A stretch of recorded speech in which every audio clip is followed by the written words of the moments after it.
For this video, we're going to be looking at interpreting a quadratic function graph based on the situation that we're given. So for this first one, it says that the graph shows the height of a water rocket in feet can be modeled by the function h of t equals negative 16t squared plus 64t plus 4, where t is the time in seconds since the rocket has been launched. Using the graph, determine the maximum height the rocket will reach.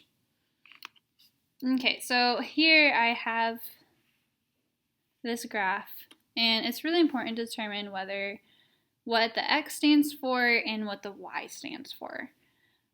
And here, in this case, we're instead using a t and h of t. Well, it says that t is the time, and since that is what we're inputting in here, that means that my x-axis here is the time. And it says the graph shows the height of the water rocket in feet can be modeled by this function. And so that means that my y here is height.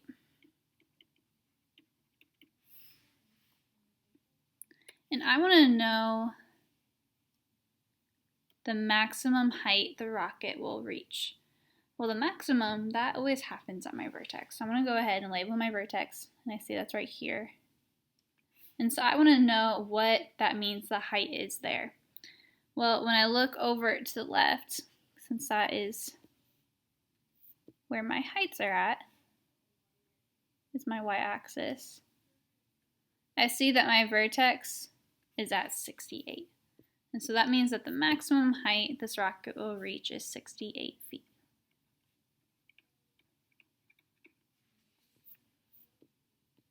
Okay, let's try another one. So this one says a ball is thrown vertically upward. After t seconds, its height h in feet is given by this function. The graph shows the path of the ball. And so here again I have time in seconds, and then height. So now it wants to know after how long will it reach its maximum height. So again, the maximum is at the vertex. But now I want to know at what second does it reach its maximum height. So this time I don't want to know what the height is, I want to know how many seconds have passed. And so that is going to be my t value, which is at 2 seconds.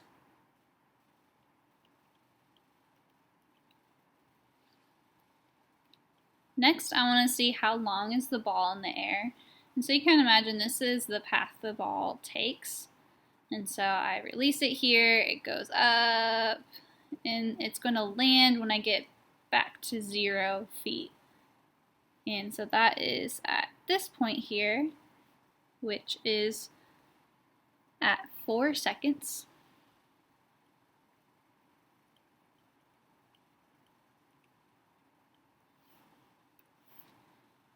And then I want to see how high is the ball after 1 second.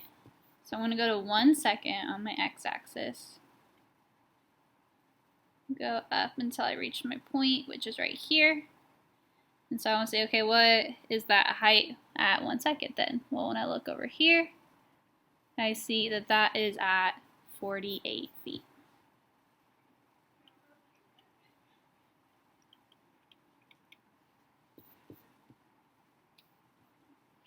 Okay, go ahead and pause the video. I want you to try and work through this last one. So these are the answers that you should have gotten. For the maximum height, that's at the vertex, and that was at 42 feet. That's because that's the number between 40 and 44. It wasn't labeled, but it's going up by 2 each time, so it's going to be 42.